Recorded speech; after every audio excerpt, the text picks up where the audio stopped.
In the endless dark of the Orion Arm, the laughter of alien empires echoed, and somewhere, on the forgotten ruins of Earth, humanity stirred. The Galactic Council had gathered again. Thousands of species, each boasting of their superior evolution, sat in floating chambers of glass and plasma, discussing the fate of a long-dead world, Earth. No one had seen a human in over 3 centuries.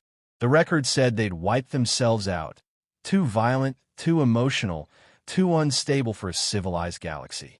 The Zilliner delegate clicked his mandibles and smirked. Deathworlders, they called themselves. Can you imagine? A world so hostile, even their own species couldn't survive it. The chamber filled with cold laughter, metallic, hissing, croaking. But deep within the shattered remains of Sol's system, something was awakening. The Ark of Sol, a massive human sleeper ship, drifted beyond Pluto's orbit. Its reactors hummed for the first time in 300 years. A single red light blinked inside the command bridge, followed by a voice, calm, ancient, and cold. Protocol Ares 9 activated. Humanity reinitialization sequence online. Across the galaxy, the laughter continued. The alien empires had built their civilizations on the bones of fallen species. Peaceful races, compliant races. They'd forgotten what true will look like. They'd forgotten that once, in a forgotten corner of the galaxy, a species had looked at extinction and smiled. The mockery began on the planet Varelian Prime, where the Galactic Congress had placed the relics of primitive humanity in a museum, cracked helmets, melted rifles, and a preserved flag scorched by nuclear fire. Children pointed at it and laughed. Scholars lectured. Humans were aggressive by nature. Their homeworld was toxic, their minds unstable. They burned themselves out long before they reached harmony. But one alien, a young historian named Kareth Vorn, wasn't convinced. Late one night, while studying the human archives, he noticed something strange. Every species that had ever fought the humans, every empire that had tried to invade Earth, had disappeared within a century. Their home systems were gone, their fleets erased. Coincidence? No, it was a pattern. As Kareth zoomed into an old data fragment labeled Sol Defense Network, last transmission, his 3 hearts almost stopped. The image was corrupted, but a single phrase blinked through the static. We are not gone. We endure. Kareth froze. He knew that signal. It was active, not historical. Something, somewhere was still broadcasting it. Meanwhile, in the far edge of the galaxy, on a mining moon orbiting the red giant Tyrannes, alien workers began disappearing. Entire patrols vanished, their scanners blinded by electromagnetic storms. Then, one night, a mining rig picked up a transmission, an old Terran distress beacon. It repeated just one word: survivors. When the council heard of it, they mocked again. Humans? Survivors? Impossible, they laughed. Perhaps ghosts haunt their old machines. But the signal grew stronger, spreading across the void like a heartbeat returning to a corpse. Every world it touched felt uneasy. Animals went silent. The void felt heavier, because in their genetic memory, in the deepest instincts of every intelligent being, there was one universal truth. Predators remember their gods. Kareth Vorn stood before the council with trembling hands. Honored delegates, he began. The human signal is not a malfunction. It's real. Something is moving in the Sol system. The laughter was instant. The Sol system is radioactive dust, hissed a Drenithy warlord. Even if they survived, what could primitives do against the galactic order? Kareth's voice cracked. They built weapons that could crack moons. They survived on a planet that kills anything weak. They aren't just another species. They're a test of survival itself. The chamber roared with amusement. One alien leaned forward, his eyes glowing. Then let the Deathworlders rise, he sneered. The galaxy could use some entertainment. Outside the chamber, the stars shifted, like something vast was moving between them. And far away, in the dark edges of Sol's debris field, a ship's engine ignited. Human banners flickered to life. For every laugh they made at our name, a voice whispered over the intercom, "We will show them what Deathworlders really are." The stars trembled. The mockery had ended. The return had begun. When humanity vanished, the galaxy thought it had witnessed the end of chaos. But what the aliens never understood was that chaos was humanity's natural state, and order was only a choice. The signal from Sol rippled through hyperspace like a ghost screaming in the dark. Old satellites, half melted by radiation, flickered to life again. A forgotten fleet stirred, ships built from alloys no alien could replicate, running on engines older than most civilizations. The Ark of Sol, now fully awake, pulsed with power. Inside its steel veins, lights flickered, systems rebooted, and stasis pods opened one by one. Captain Alara Voss gasped as her lungs filled with cold, recycled air. Her eyes opened to the same stars she'd last seen 300 years ago. "Status report," she whispered, voice hoarse but commanding. A synthetic voice answered. "Aura, the ship's AI. All systems stable. 70% crew revival complete. External sensors indicate unknown galactic signals, none human." Alara's eyes hardened. "So they survived, but we didn't." She walked to the viewport. The stars looked colder now, sharper, unwelcoming. But deep inside her chest, something burned. "They laughed," she muttered. "They called us Deathworlders like it was an insult." She turned to Aura. "Let's show them why that word should be feared." Light years away, the Galactic Council still dismissed the reports of human activity. The Drenithi Empire even broadcasted a galactic-wide announcement. The Deathworlders are a myth. Nothing can live on a world that brutal for long. But in the shadows of the Council's own territories, fleets began vanishing. Patrols found derelict ships, their hulls torn open, their crews missing. In one recovered recording, a terrified alien voice screamed, "They don't use weapons, they become them." The Council dismissed it as hysteria. But Kareth Vorn knew better. He'd spent weeks studying human physiology, their history, their wars. The more he read, the more terrified he became. They fought each other for centuries, he whispered to himself, scrolling through ancient Terran wars. They nuked their own atmosphere, rebuilt it, and then went to the stars again. Who does that? He found an old Terran quote etched into a digital archive. "We do not fear the void fears us." And at that moment, Kareth realized something chilling. Every world humans had once touched, they had changed forever. Even extinction couldn't erase their echo. Back aboard the Ark of Sol, Captain Alara stood before her revived crew, survivors from another age. Some were soldiers, some scientists, some just civilians frozen during the collapse. Yet every one of them had the same fire in their eyes. 300 years, she said, her voice echoing through the metallic hall. 300 years we slept while the galaxy forgot us. They laughed at our pain, mocked our fall. She paused, her gaze burning through the crowd. Well, now we laugh last. The crew erupted into thunderous cheers. Alara smiled faintly. Set course for Varelian Prime, she commanded. Let's pay our respect to the museum that mocks our dead.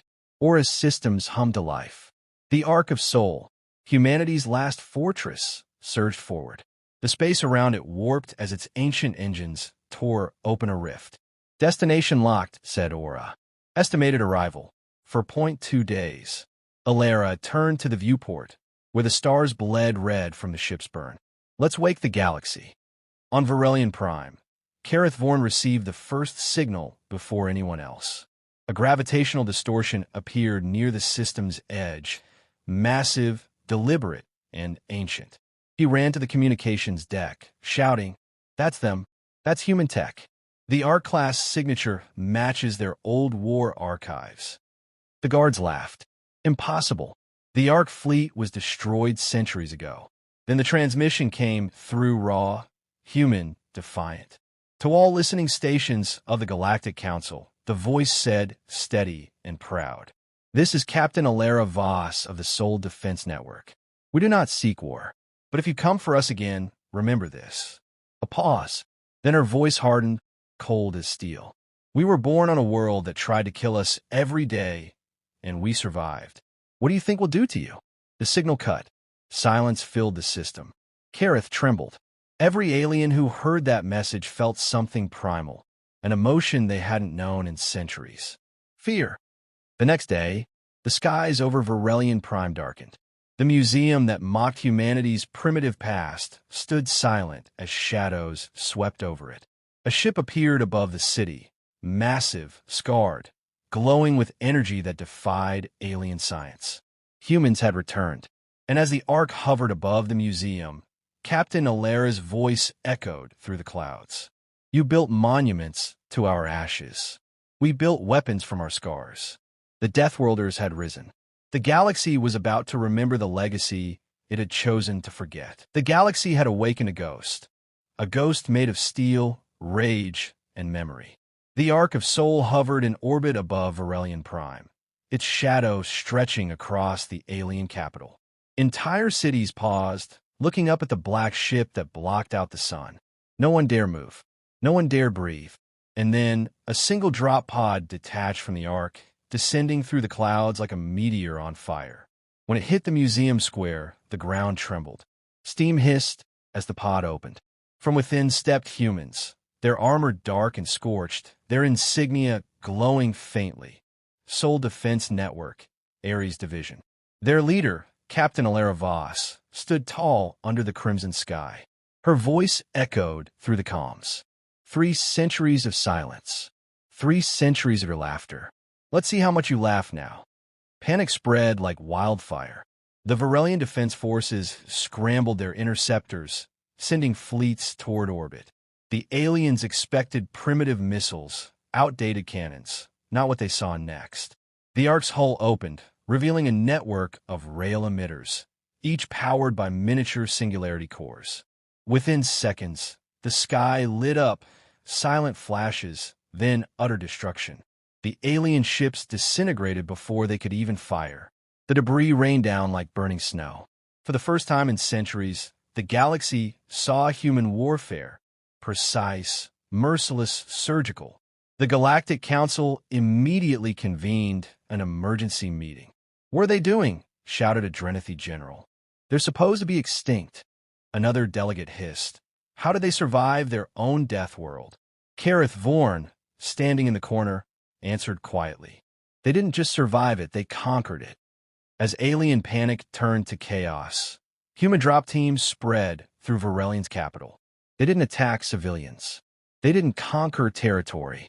Instead, they walked into the Grand Museum, the one that mocked humanity's memory, and began taking back what was theirs.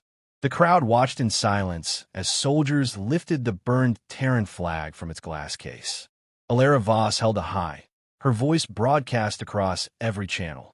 "You turned our suffering into spectacle. You called us monsters, savages, relics. But while your empires built monuments to peace, we built ourselves." She paused, letting the words sink in. "You call us Deathworlders. You're right, because to be born on Earth was to fight every day, not against others, but against the world itself. The storms, the quakes, the beasts, the hunger, they made us what you fear most." Her tone darkened. "Unbreakable." The alien broadcast cut to static. The Council's translators scrambled to censor her message, but it was too late. Across 1,000 worlds, the voice of humanity returned. Raw, powerful, undeniable. Hours later, fleets began to mobilize. The Drenethi Empire sent its most advanced warships to intercept the Ark of Soul. But as they approached, something unexpected happened. Their long-range sensors detected hundreds of human signals. Not one, not 10, hundreds. In the dark between the stars, other arcs were awakening. Old defense satellites blinked online. Ancient relay networks, once buried in asteroid fields, began transmitting. Fleet Command online. Designation, Earthborne Reclamation Force. Subfleet Artemis, reporting active. Colony ship Dauntless, reactor stable. Awaiting orders. Every corner of the void began to hum with the echoes of a species reborn. Alera stood on the Ark's bridge, watching the data streams flood in. "They think we're one ship," she said quietly. "Let them believe that for now." Aura, the ship's AI, responded. Message from the Soul Relay. "Children of Earth, we endure." Alera smiled faintly. Then it's time the galaxy remembers why. In the council chamber, chaos erupted. Reports flooded in. Lost fleets, jammed communications, gravitational disturbances across 3 sectors. The Drenethi general slammed his claws on the table. They're spreading faster than light itself. How can one extinct species move like this? Kareth Vorn spoke, voice trembling but resolute. They don't follow our rules. They never did. They adapt, faster than any known life form. You call them Deathworlders, but you forget what that means. The council leader turned sharply. Then what does it mean, Vorn? Kareth met his gaze. It means they were born on a world that kills the weak, and only the strong get to have history. Silence filled the chamber. Because deep down, every species knew the truth. The galaxy had grown soft, too safe, too peaceful, too arrogant. And now, the apex predators of survival had returned. Back on the Ark, Captain Alara received a final transmission from an unknown human source. This is Command Station Helios. We've reactivated the Soul Core. All human colonies are responding. The network is alive. Alara closed her eyes. For the first time in centuries, humanity was connected again. Not as survivors, but as a civilization reborn. She looked out toward the starfield, where distant lights blinked, each one a human ship. They laughed at us, she whispered. Now, they'll remember us every time they look at the stars. The Deathworlders had returned, not for conquest, not for revenge, but to remind the galaxy of what it had forgotten. Strength, will, and the price of underestimating humanity. The galaxy once laughed at the word human. Now, it whispered it, like a prayer or a warning. The Ark of Soul drifted through the dark between worlds, surrounded by the reborn fleets of Earth. Hundreds of ships, colossal, sleek, scarred, each bearing the mark of a forgotten age. From the command deck, Captain Alara Voss gazed at the star map. Red lights, enemy fleets, glowed across 3 sectors. Green lights, human, were spreading like wildfire. The Council had finally declared war. But to humanity, it was déjà vu. Aura's calm voice echoed through the bridge. Incoming transmission from the Galactic Council. Priority 1. Alara nodded. Patch it through. The hologram flickered to life. A dozen alien leaders appeared, their faces twisted with anger and fear. Captain Voss, hissed the Drenethi general. You have violated galactic law. Cease your expansion immediately or face extermination. Alara smirked. You can't exterminate what's already survived extinction. A silence followed.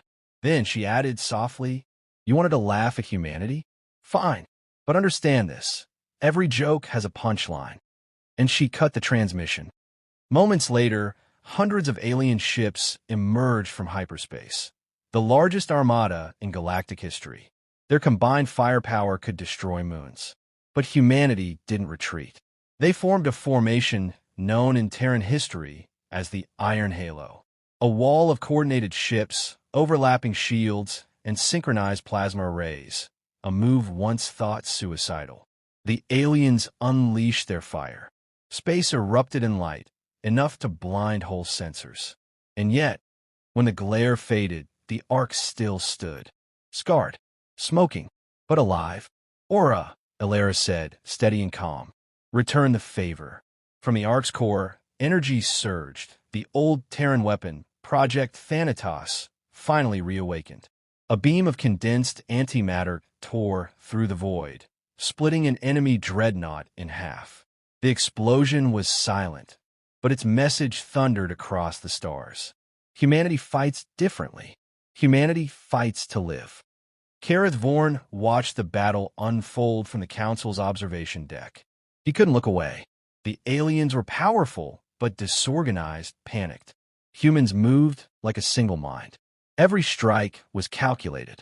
Every sacrifice deliberate. Kareth whispered to himself, They don't fight for dominance, they fight for memory. And that realization chilled him more than anything else. On the Ark's bridge, Alara received a final encrypted message from Earth itself. After 3 centuries, the Soul Core had fully reactivated. The signal carried an ancient Terran anthem, distorted but alive. As it played softly through the speakers, every crew member stopped to listen. Their home was alive again. Tears glimmered in their eyes, but their faces stayed hard. "We aren't just survivors," Alara said quietly. "We're reminders. Every species here lives because we proved life could endure the impossible. Now, they'll understand what that means." She turned to her crew. "Transmit open channel." Her voice echoed across the galaxy. Every world, every fleet, every station. "To all who mocked us, to all who said humans were too savage, too chaotic, too emotional, you were right. We are savage when we must be, chaotic when survival demands it, emotional because that's what makes us alive. You call us Deathworlders, but we never sought death. We sought life in its purest, fiercest form. We are humanity, and if our legacy terrifies you, then remember this fear well. It means you're still alive." The alien fleets began retreating, not because they were defeated, but because they understood. Even the fiercest among them realized this was not a war they could win. Because how do you destroy a species that turned extinction into evolution? In the aftermath, silence fell across the stars. The Council broadcasted a single message to all civilizations. Do not provoke the Deathworlders. They do not conquer. They awaken. Months later, on the rebuilt Earth, dawn rose over the ruined continents, now blooming again with life. Children ran under strange new skies, and above them, the human flag fluttered once more. The same flag that had once been mocked in alien museums. Kareth Vorn stood there too, among the delegation allowed to visit. He watched humans rebuilding their home with bare hands and burning hearts. He whispered. The galaxy laughed, but the galaxy didn't understand. They weren't fighting monsters. They were witnessing immortals. Alara approached him, removing her helmet. "Still think we're myths, Kareth?" He smiled faintly. "No, Captain. Myths fade. You endure." Alara looked toward the horizon. Endurance was never our goal. It was just the start. The wind carried her words into the bright morning. Words that would echo across millennia, long after the stars themselves burned out. We are the children of the death world, and we are never truly gone.